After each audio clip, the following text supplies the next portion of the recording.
I am a 32 years old female, and I was raised Mormon, but I'm not now, nor do I follow any other religion. My mom is still very much in the cult. As such, she has the typical Mormon mindset regarding gender roles and all that bullshit. Granted, I still think she'd be this way without her religion, though maybe not as bad. We get along splendidly, except when the topic of her religion comes up, which doesn't often. She's visiting right now. I don't see her in person much, but she came down for my birthday. It's also important to note that I have 2 sons. My 5-year-old has a mohawk. My 3-year-old has shaggy, shoulder-length hair. He's never had a haircut for a multitude of reasons, none of which would even be asked if he were a girl. Not long after she got here, she started going in on his hair. This is not the first time she's given her opinion on it. Why don't I cut it? Don't I want to prevent him from being bullied? Or from people thinking he's a girl? Because he hasn't asked and I want it to be his choice. Because he acts like I'm murdering him when I brush his teeth and hair. Because he also flails around like he's having an exorcism, so imagine that with a pair of scissors. Because if someone sees long hair and assumes girl, that's on them, and a simple, he's a boy, corrects it. But mostly it's because I don't want to. She got pissed and said what she really thought, which was, well, I just don't like long hair on boys. Clearly. Yet she has no problem with my other son's mohawk.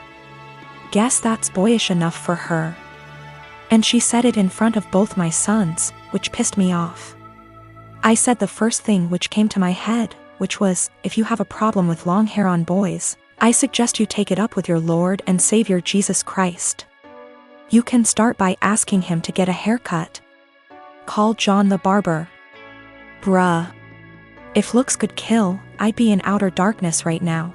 She steeped in her anger for a while but didn't say anything else. She hasn't changed her opinion, nor will she. But I don't think she wants to get roasted again either, so she won't bring it up anymore. I feel like we're both assholes. As much as I hate her religion, that was also a low blow, and I have a tendency to speak first, regret later. Though I don't necessarily regret my words, I do regret how they made her feel. She is my mom after all. My wife and I have a 2-year-old son and have been married for 4 years. Our anniversary was a month ago and we found a nice, secluded cabin on Airbnb and rented it out for a long weekend getaway. My wife asked her parents if they would be willing to watch our son, and they agreed as long as we dropped him off at their house. That worked for us since it was on our way anyway. I was raised Lutheran and my wife was raised Catholic, but neither of us currently go to church and have not had our son baptized. My mother-in-law knows this and hates it. She thinks our son needs to be baptized or he will burn in hell. She's that kind of Catholic. So we go on our trip, and when we pick up our son and ask how the weekend went, mother-in-law says everything went fine and that she has saved my son's soul from the devil. I ask her what she meant and she says she had our son baptized that morning at her church. I tried my best to keep my cool so I didn't scream at mother-in-law in front of my son, but I pretty much grabbed my son and left. On the car ride home I was fuming and told my wife as calmly as I could that this would be the last time her parents have our son unsupervised. She tried to downplay what her mom had done, but I told her we need to wait until we get home to talk about it because I'm not fighting in front of my kid. When we got home and had a chance to talk about it, things got heated. I told my wife I no longer trust her parents with our son, and that if they did something like this behind our backs, I can't trust them to respect our wishes as parents in the future. I said this was a huge breach of trust and I will forever look at her mom differently. She continued to try to defend her mom, saying that she was only doing what she thought was best for her grandson. She even downplayed it by saying that it's just a little water and a few words and we don't go to church anyway, so what does it matter?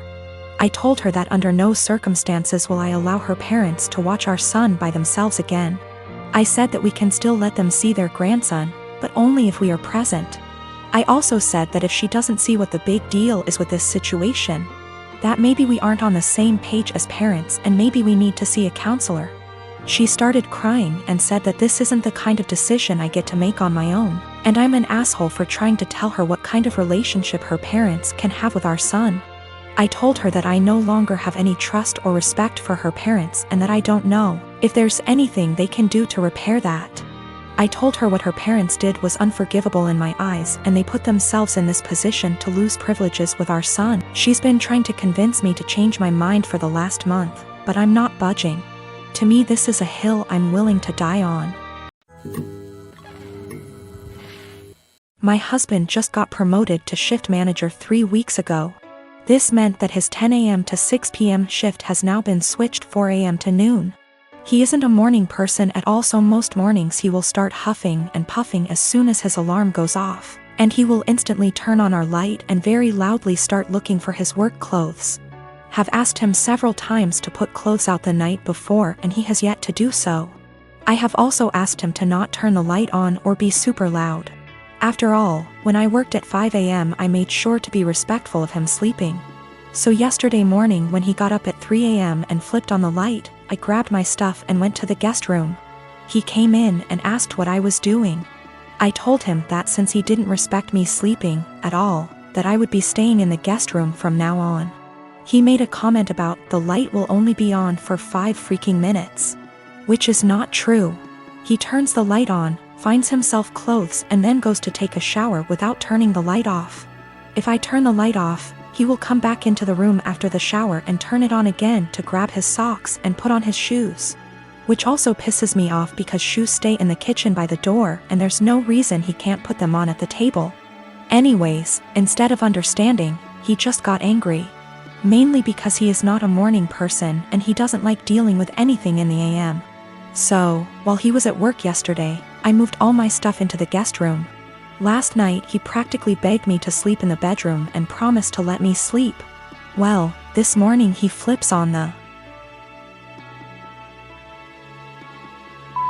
light again, so I sit up and I'm like, are you kidding me right now?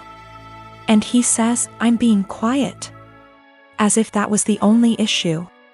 So I went into the guest room and locked the door. I told him I was staying in here from now on despite his efforts to sway me. He thinks I'm overreacting. I work 4 p.m. to midnight. And cute little tidbit, I'm the breadwinner. I make nearly $5 more on my hourly wage.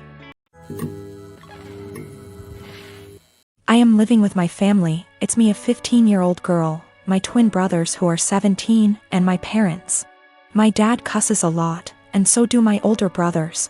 But apparently the standards are different for me. My dad overheard me saying a couple cuss words when I was on the phone with my friends and he got mad at me for my language. And for how trashy and unladylike it was. This wasn't the first time he called me, and only me, out for bad language. But it was the one that frustrated me the most because I could tell there was a double standard. I thought of calling him out on his language and hypocrisy, but then I had a different idea. I said that, yeah, it was a bad habit I was forming and didn't want to make a pattern, because if I got in the habit of cussing a lot, that wouldn't make me come off well when I start getting jobs or going to college. And as I was growing up, I wanted to learn how to speak respectfully and intelligently. But it was hard to keep from bad habits when I heard him and my brothers having potty mouth syndrome so often. They're setting an example whether they realize it or not. So I wanted to work on things for myself, but also together as a family. I suggested we make a swear tax where if anyone swears in front of anyone else who's participating, they give $1 to each person who heard them. I'd want that rule for myself because it would keep me accountable, and I'd really like it if the family joined me for it. So my dad said he'd join, and so would my mom. They got my brothers to be a part of it too. They didn't really have a choice. My parents decided to make it a rule. I know it's kinda petty, but I wanted to make the point that my dad and brothers swear a lot and I almost never do. In the few months we've had the rule, I've gotten about $250 from hearing my dad and brothers cuss. And have not sworn once.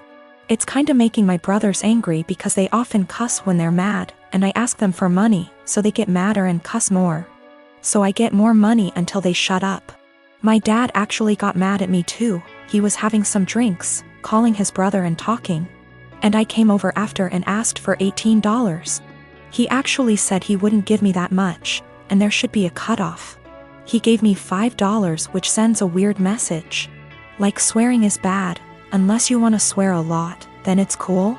I did it because I know I swear the least out of my family, but I was the only one getting in trouble for it.